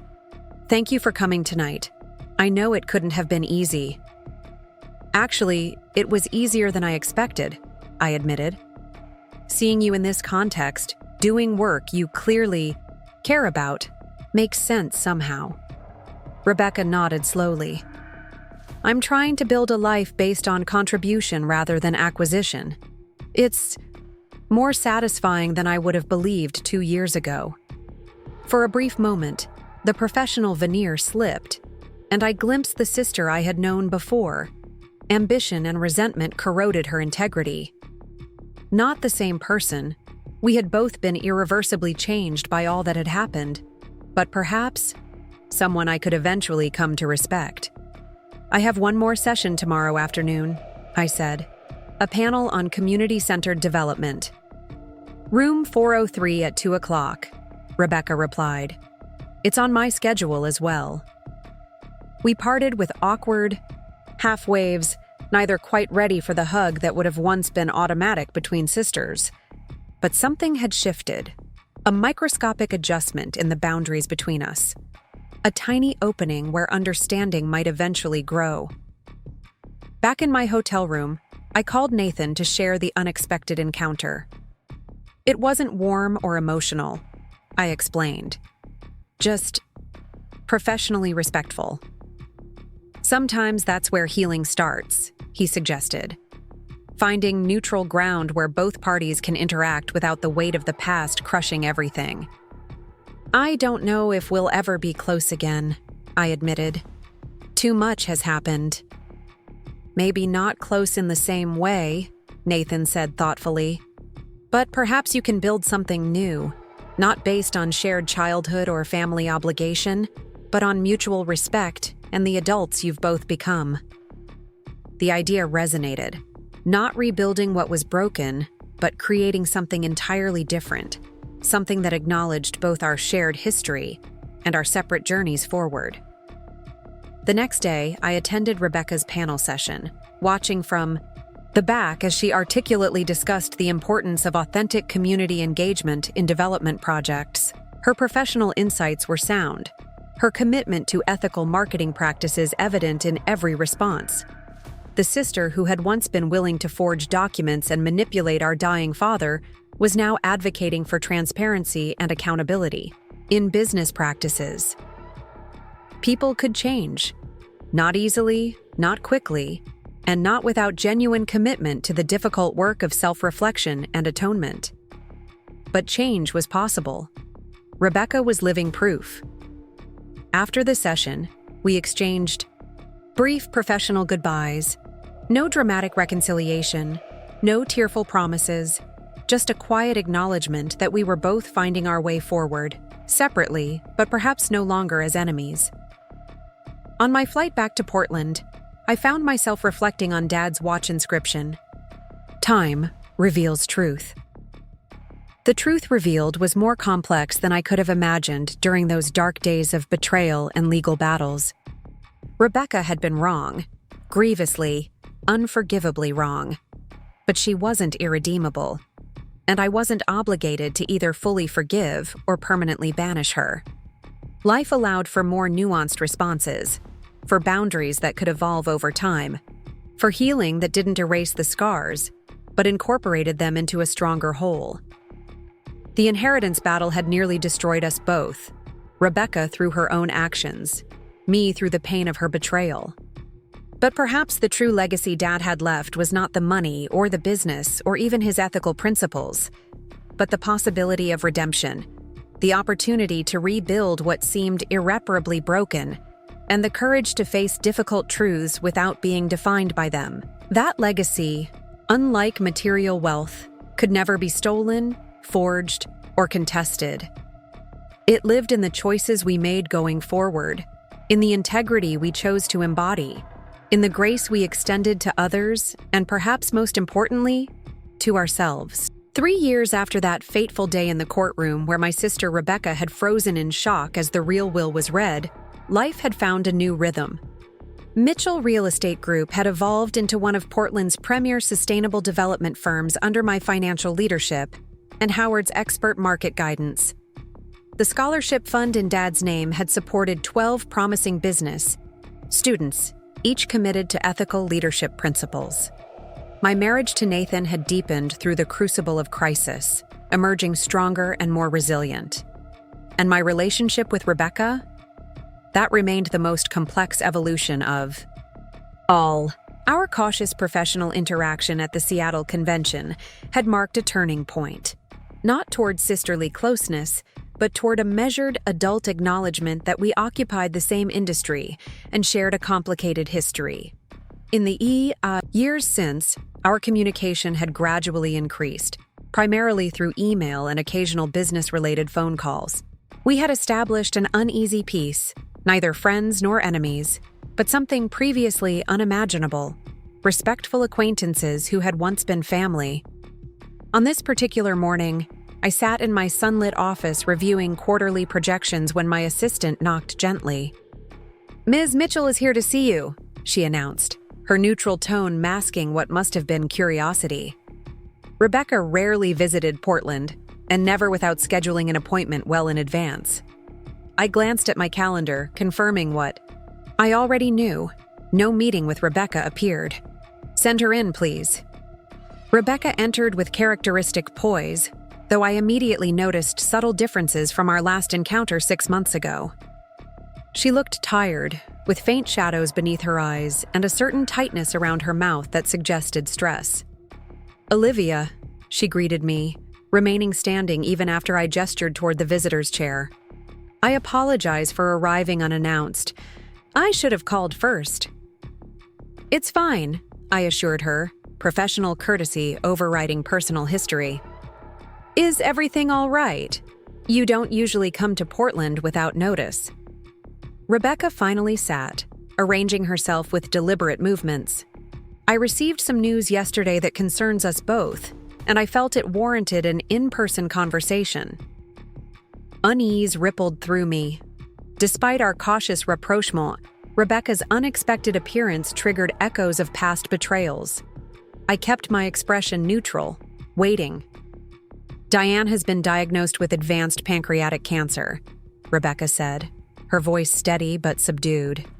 "Her doctors estimate she has 3 to 6 months." The news hit like a physical blow. Diane had been a consistent, positive presence in my life since Dad's death, a connection to him. Yes, but also a woman I had come to deeply respect and care for in her own right. "How did you find out?" I asked, processing the shocking news. "She called me yesterday," Rebecca replied. "She wanted to tell me herself rather than having me hear it from someone else." The fact that Diane had reached out directly to Rebecca spoke volumes about her generous spirit. Despite Rebecca's treatment of her during the will dispute, Diane had maintained a dignified compassion toward her former stepdaughter. "I visited her this morning at the assisted living facility," Rebecca continued. "She seems at peace with the diagnosis, but concerned about practical matters. She asked if we, you and I, might help her navigate certain end-of-life decisions." The request explained Rebecca's unexpected visit, but raised complex emotions. Working together on Diane's behalf would require a level of cooperation we hadn't attempted since childhood. "Of course I'll help," I said immediately. "Whatever she needs." She specifically mentioned wanting our assistance with distributing her personal items, family photographs, mementos from her time with Dad. Rebecca hesitated. "She has a small trust fund that will cover her medical expenses and funeral arrangements, but she wants to ensure meaningful items go to the right people." The task was both practical and deeply personal, exactly the kind of emotional terrain Rebecca and I had carefully avoided in our limited interactions. Yet refusing wasn't an option. We both owed Diane far more than this small service. "When does she want to start?" I asked. "She suggested this weekend, if you're available. She's still feeling relatively strong and wants to handle this while she can participate fully." I nodded, reaching for my calendar. "Saturday morning would work for me." "For me as well." Rebecca stood, our business apparently concluded, but at the door she paused. "I'm staying at the Riverside Hotel through Sunday. Perhaps we could meet beforehand to coordinate our approach? The suggestion surprised me. Rebecca actively proposing we spend additional time together, beyond what Diane had requested. That would be sensible, I agreed, keeping my tone businesslike. Tomorrow evening? Nathan has a work dinner, so I'm free. 7 o'clock in the hotel restaurant? She suggested. I nodded, and with that, she was gone, leaving me with the heavy news about Diane and the unexpected prospect of working alongside Rebecca on such an emotionally charged task. That evening, I shared everything with Nathan, who had grown close to Diane through family gatherings and our shared grieving process. For Dad. Poor Diane, he said, genuine sorrow in his voice. Though poor is the wrong word, she's one of the most spiritually wealthy people I know. She's facing this with remarkable grace, I agreed, more concerned about others' feelings than her own comfort. Nathan studied me carefully. How do you feel about working with Rebecca on this? I considered the question, searching for honesty rather than an easy answer. Uncertain. We've maintained professional civility these past years, but this is different, personal, emotional. You don't have to become sisters again to help Diane, Nathan reminded me gently. Just two adults who care about her, working toward a common goal. His framing helped settle my unease. This wasn't about Rebecca and me rebuilding what had been broken. It was about honoring Diane's wishes during her final months. The following evening, I arrived at the Riverside Hotel precisely at 7, spotting Rebecca already seated at a corner table overlooking the Willamette River. She had ordered a glass of white wine, but appeared to have barely touched it. Thank you for coming, she greeted me as I took my seat. I ordered a bottle of the Willamette Valley Pinot Gris, if you'd like a glass. I nodded, allowing the server to pour for me. The familiar ritual of sharing wine felt strangely intimate after years of careful distance. I spoke with Diane again this afternoon, Rebecca began once the server departed. She's remarkably methodical about this process. She's already created an inventory of items with notes about their significance. That sounds like Diane, I said, a fond smile forming despite my sadness. Thoughtful and organized even now. Rebecca nodded, a similar expression softening her features. She mentioned something I didn't know. Apparently, she and Dad created memory books the last year of his life. Albums with photographs and his handwritten stories about each image. She wants us to have them. The idea of Dad deliberately preserving his memories, knowing his time was limited, created a sharp ache in my chest. I had no idea they did that. Neither did I. Rebecca rotated her wine glass slowly, staring into its pale contents. There's a lot I missed during those last years, being so focused on other things. The careful acknowledgement of her calculated behavior during Dad's final months hung between us, neither fully addressed nor entirely avoided. We both missed things, I offered quietly, for different reasons. Rebecca glanced up, surprise flickering across her face at my partial absolution. Diane said something today that struck me. She said Dad would be proud of how we've both evolved since his death, that we've each found our own path to honoring his legacy.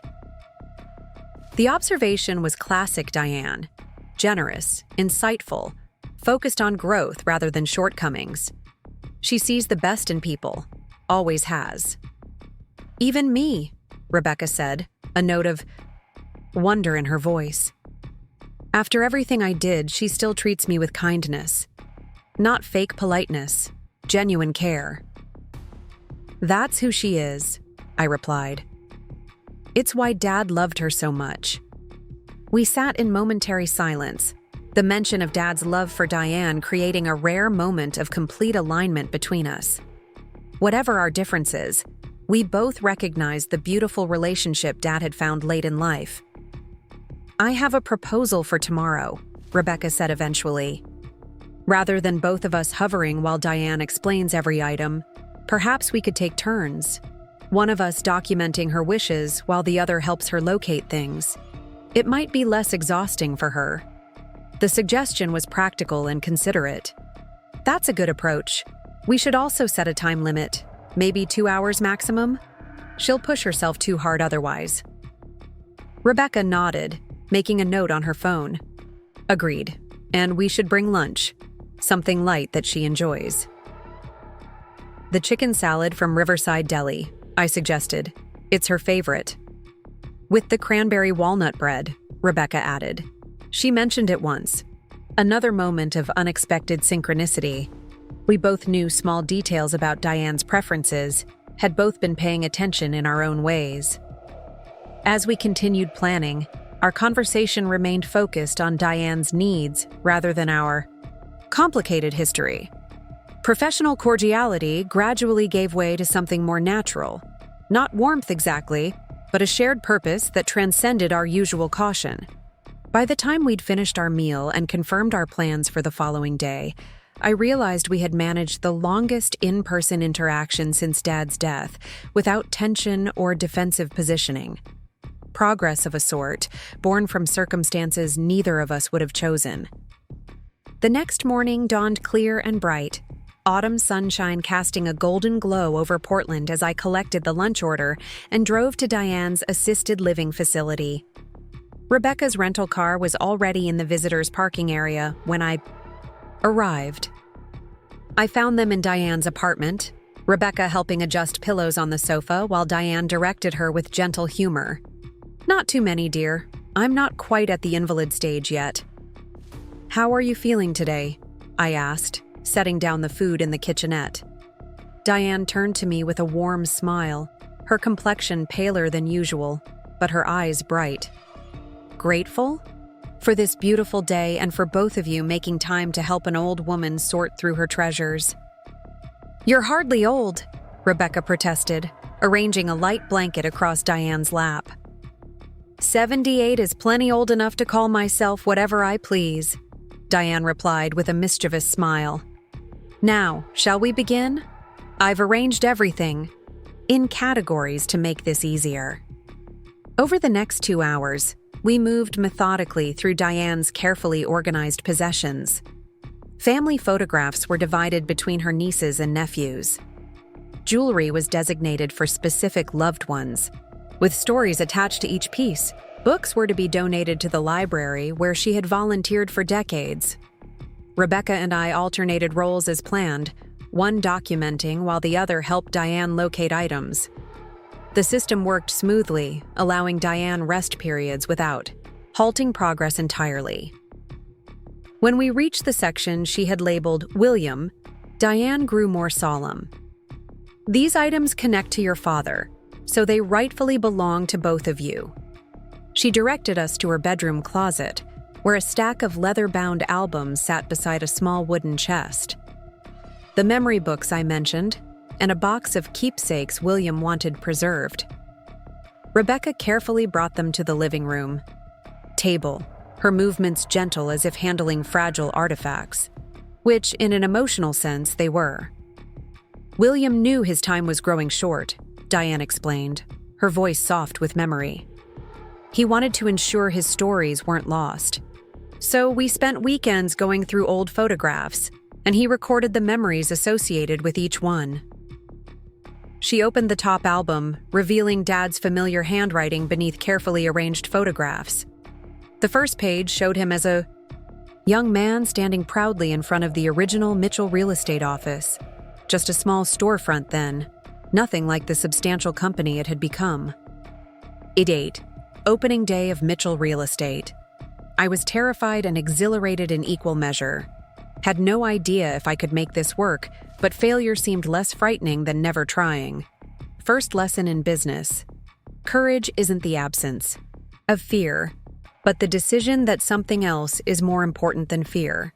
His words, so wise and characteristic, brought immediate tears to my eyes. I glanced at Rebecca and saw her similarly affected, one hand pressed against her lips. There are 5 albums, Diane continued, chronological, moving through different phases of his life. The last one includes both of you girls and our years together." She reached out, patting each of our hands in turn. "He wanted you to have these memories, to know how he saw his life and the people in it." The gift was invaluable. Dad's perspective preserved in his own handwriting, his values and reflections captured for us to revisit whenever memories began to fade. "Thank you for doing this with him," I said, my voice thick with emotion. "For making sure these stories were saved." "It was one of the great joys of our time together," Diane replied simply. "William was a remarkable storyteller when given the chance." Rebecca carefully closed the album, her composure visibly fragile. "We should break for lunch," she suggested. "You must be tired, Diane." We moved to the small dining table, helping Diane settle comfortably before serving the chicken salad sandwiches.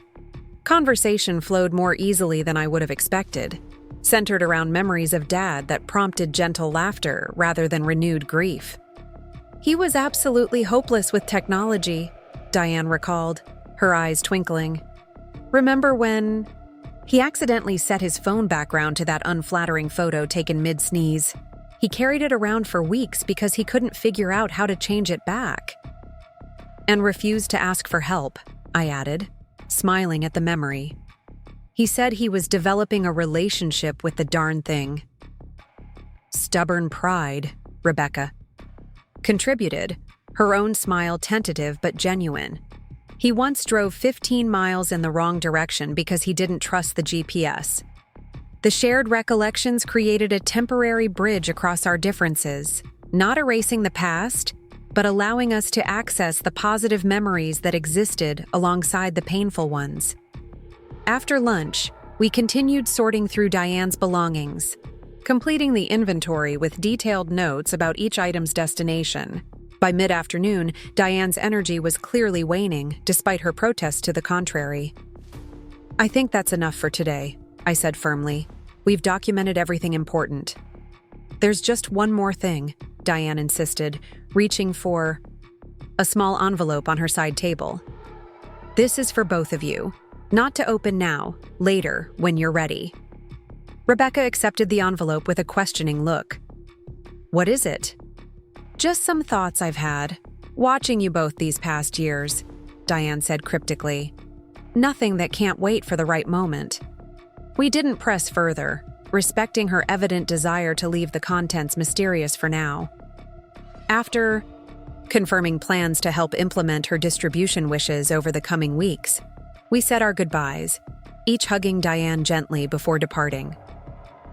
In the parking lot, Rebecca and I paused awkwardly beside our cars. The emotional intensity of the day had temporarily suspended our usual careful distance, leaving uncertainty about how to conclude our shared task. "I'll scan the inventory document and email it to you," I offered, retreating to practical matters. Rebecca nodded. "I'll be in Portland until next weekend. I've taken a short leave from work to be available for Diane." Her extended stay surprised me. Rebecca's life was firmly established in Seattle, her marketing firm thriving. Taking leave during a busy season represented significant prioritization of Diane's needs.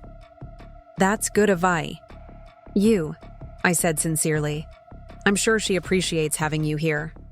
Rebecca studied me for a moment, then glanced at the envelope Diane had given us, still in her hand. Would you like to open this together before I leave town?" as Diane intended. The invitation represented another small step, beyond our established boundaries. "Yes," I decided. "Let me know when you'd prefer to meet." We parted with subdued waves, each processing the emotional weight of the day independently. Yet something had shifted again, a further loosening of the rigid caution that had characterized our interactions since the will dispute. At home, I shared the day's events with Nathan, including the memory books and Diane's mysterious envelope. "I still can't believe she called Rebecca directly about her diagnosis," I admitted.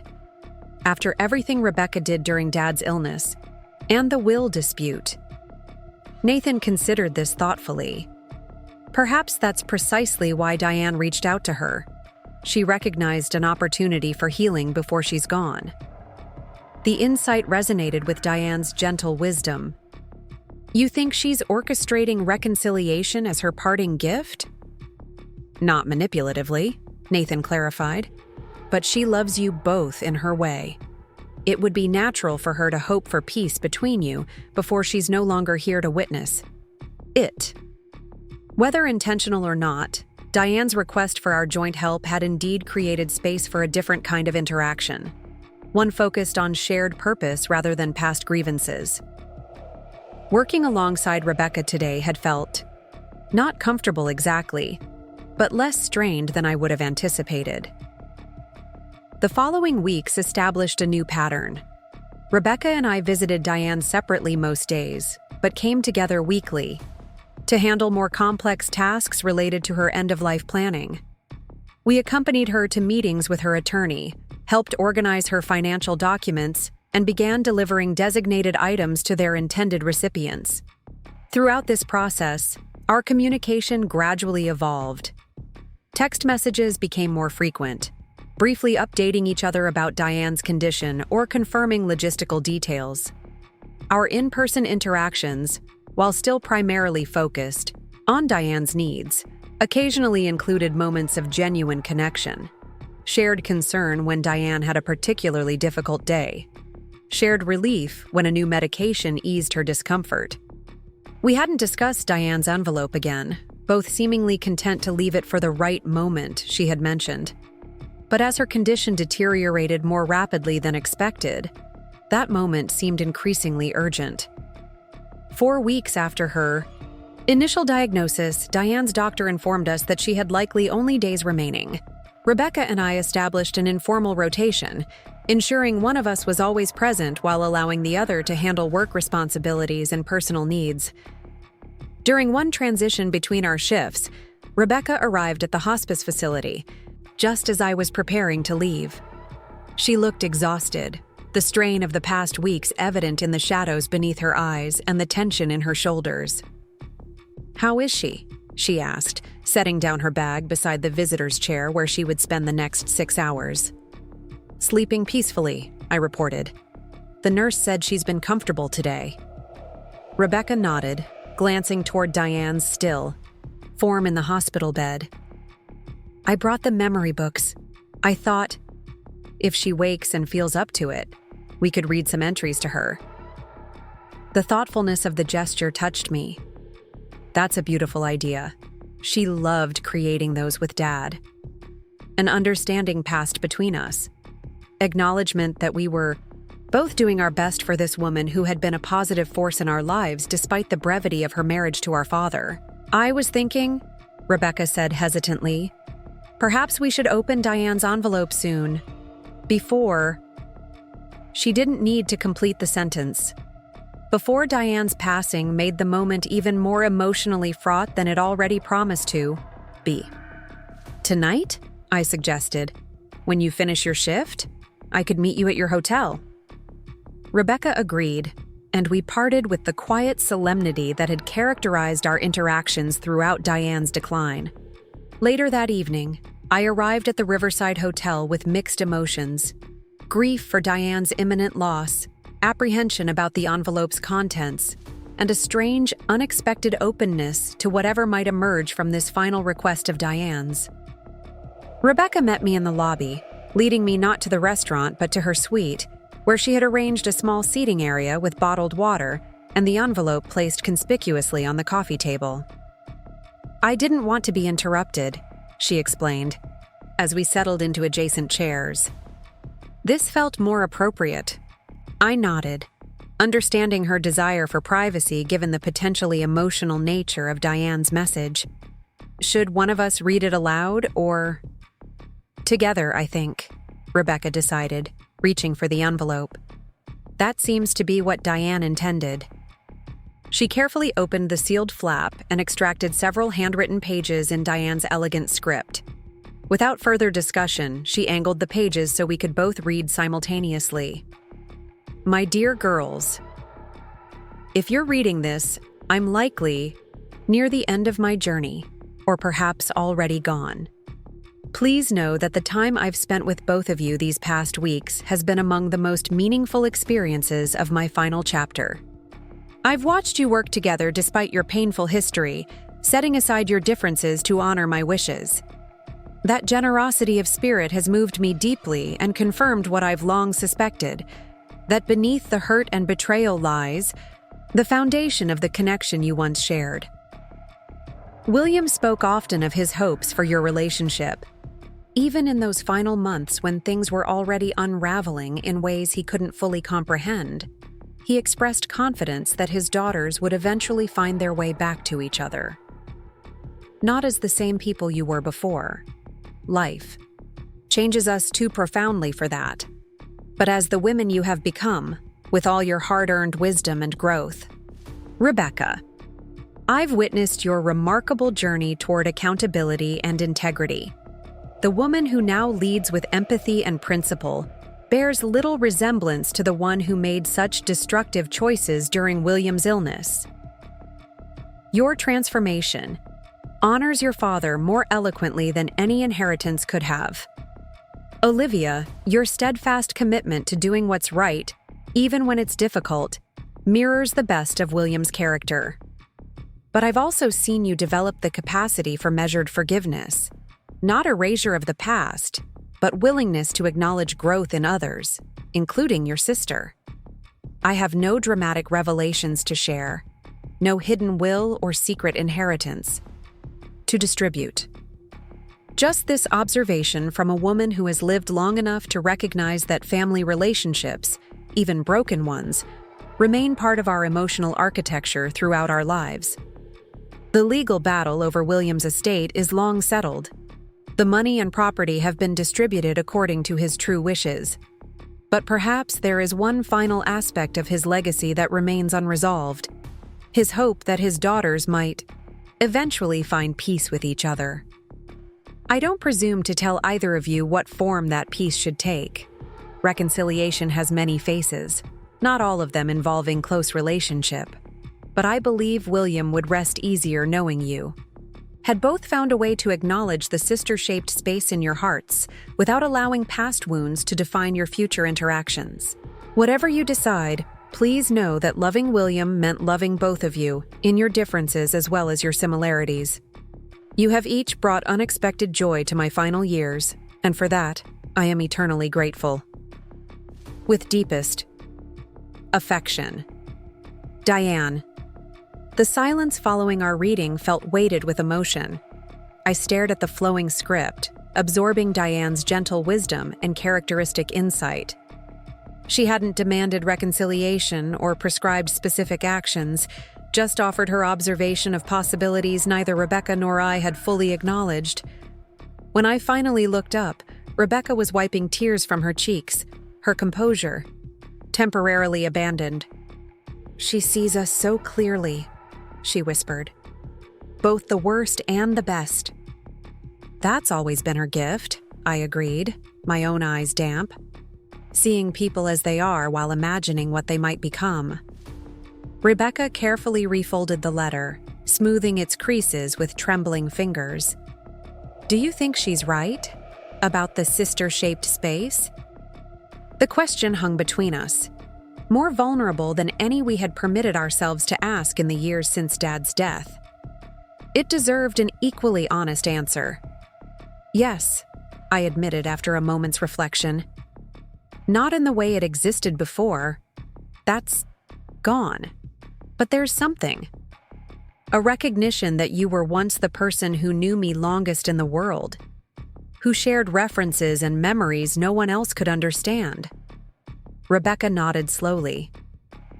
"I feel that too. Especially these past weeks, watching Dad's memory books together, helping Diane. There are moments when no explanation is needed because we're coming from the same context. It doesn't erase what happened," I clarified, unwilling to pretend. "The past could be simply overcome." "No," Rebecca agreed immediately. "Nothing erases that. But maybe Diane's right that it doesn't have to define everything going forward either." We sat with that possibility, neither rushing to define what it might mean in practical terms. The silence felt uncharacteristically comfortable, free from the tension that had marked our interactions for so long. "I have a suggestion," Rebecca said eventually. "Not a grand reconciliation, but perhaps a small step. When Diane passes, we'll both be executors of her modest estate. We'll need to work together to fulfill her wishes." I nodded, uncertain where she was heading. "What if, once that's complete, we established some kind of regular contact? Not frequent or intense, maybe quarterly phone calls or emails. Just remaining in each other's lives in some minimal way that acknowledges our shared history without forcing a closeness neither of us is ready for." The proposal was measured and realistic, neither dismissing the possibility of continued relationship nor overreaching beyond what our fragile trust could currently support. "I think that's something I could do," I said carefully. "Quarterly check-ins, primarily focused on updates rather than deep emotional processing." Rebecca's posture relaxed slightly at my acceptance. "Thank you. I know I haven't earned back your trust, not completely. This means a lot." "Diane would be pleased," I observed, offering a small smile. "Yes," Rebecca agreed, returning the smile with equal hesitation. "Though I suspect she hoped for more eventually." "Eventually is its own timeline," I replied. "For now, this is our starting point." We parted that evening with a new understanding. Not friends, not fully sisters in the way we had once been, but no longer rigidly constrained by the roles of betrayer and betrayed. Diane's gentle nudge had created space for us to acknowledge the possibility of evolution without forcing its pace or direction. Diane passed peacefully 3 days later, with both Rebecca and I at her bedside. Together, we implemented her final wishes with the same care we had shown throughout her illness. The funeral was small but heartfelt, attended by friends from her volunteer work, neighbors from her years with Dad, and the extended family members she had kept close throughout her life. Rebecca returned to Seattle afterward, but our quarterly communication plan took shape naturally. Brief emails became occasional phone calls, initially focused on practical updates but gradually expanding to include professional developments and cautious personal news. 6 months after Diane's passing, I received a package from Rebecca containing copies of photographs she had discovered while organizing her home office. Childhood images neither of us had seen in years. Mom teaching us to bake cookies, Dad patiently untangling fishing line while we waited impatiently on the dock, the 4 of us ice skating on a frozen pond, our linked hands forming an unbroken family chain. I displayed one particularly joyful image in my office. Not to pretend our family had remained unbroken, but to acknowledge that those happy moments had been real too, part of the complex tapestry that formed our shared history. A year after Diane's death, Rebecca called with unexpected news. "I've been offered a position in Portland," she explained, her tone carefully neutral. "A sustainability consulting firm wants me to develop their marketing department. It would mean relocating." The possibility of Rebecca returning to Portland created complex emotions. Our quarterly communication had established a workable distance, literal and figurative. Geographic proximity would inevitably alter that careful balance. "How do you feel about moving back?" I asked, equally neutral. "Professionally, it's an excellent opportunity," she replied. "Personally, complicated. I wanted to tell you directly rather than having you hear it elsewhere, and to assure you that I don't expect our current arrangement to change unless you want it to." Her consideration in providing advance notice and clear boundaries reflected how far she had come from the impulsive, entitled sister who had once manipulated our dying father. "I appreciate that," I said sincerely. "Portland's a big city. There's room for both of us to live our lives independently." "Exactly," Rebecca agreed, evident relief in her voice. "I just didn't want you to think I was encroaching on your territory." The conversation concluded with practical details about her potential timeline and neighborhood considerations. maintaining the respectful distance we had established while acknowledging the possibility of occasional proximity. 2 weeks later, Rebecca accepted the Portland position. True to her word, she secured an apartment in a different neighborhood from mine, established her professional presence without leveraging our family connection, and respected the quarterly communication schedule we had established despite our new geographic proximity. We encountered each other occasionally at industry events, exchanging pleasantries with professional courtesy that gradually evolved into brief but genuine conversations. The business community eventually realized we were sisters, but our understated interactions gave no hint of the dramatic history between us. 18 months after Diane's passing, I hosted the annual scholarship award ceremony for the William Mitchell Ethical Leadership Fund. The event had grown each year, now attracting significant attendance from Portland's business community and educational institutions. To my surprise, Rebecca's name appeared on the RSVP list. She had never attended previously, though I had included her on the invitation list each year as a professional courtesy. Her acceptance represented another small boundary crossing, another tentative step into spaces that intersected with my public life. On the evening of the ceremony, Rebecca arrived alone, dressed elegantly but conservatively. She remained in the background during the reception, engaging politely with other guests but making no attempt to claim special status as a Mitchell family member. During my presentation of the scholarship awards, I spoke as usual about Dad's commitment to ethical business practices, his belief that integrity formed the foundation of true success. From my position at the podium, I spotted Rebecca in the audience, her expression reflective as she listened to descriptions of the values our father had embodied. At the reception afterward, she approached with 2 champagne flutes, offering one to me. "Congratulations on another successful ceremony," she said simply. "The scholarship program has become quite prestigious." "Thank you," I replied, accepting the glass. "It's something Dad would have valued." Rebecca nodded, taking a small sip before adding, "I'd like to contribute to the fund if that's acceptable. Not as a Mitchell Real Estate Group donation, personally." The offer represented another evolution, acknowledgement of Dad's ethical legacy and desire to participate in its continuation, separate from any business advantage. "That would be welcome," I assured her. "The fund can support more students, each year as it grows." "I thought perhaps an annual contribution," Rebecca suggested. "Something regular and reliable." The parallel to our own cautiously developing relationship wasn't lost on me. Regular, reliable, gradually building over time. The recipients would benefit from that consistency, I agreed. We stood together for a moment in companionable silence, watching the mingling guests, before Nathan approached to introduce a potential donor. Rebecca excused herself gracefully, disappearing into the crowd without demanding further attention. Later that evening, as Nathan and I prepared for bed, he observed, "Rebecca seemed different tonight, more grounded." "She is different," I acknowledged. "We both are." The path from that devastating courtroom moment to our current cautious peace had been neither straight nor simple. The stolen inheritance, the exposed lies, the public humiliation, all remained part of our history, indelible and significant. But alongside that painful reality, new experiences had accumulated: professional respect, cautious communication, shared grief for Diane, and now Rebecca's contribution to Dad's legacy through the scholarship fund. Diane's letter had spoken of this sister-shaped space in our hearts.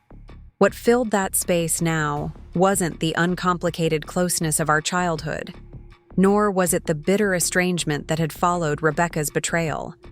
Instead, it held something entirely new, a measured connection between the adults we had become, tempered by difficult history, but not eternally defined by it. I thought of Dad's pocket watch inscription: "Time reveals truth." The truth revealed was neither simple nor complete, but rather evolving as we ourselves evolved.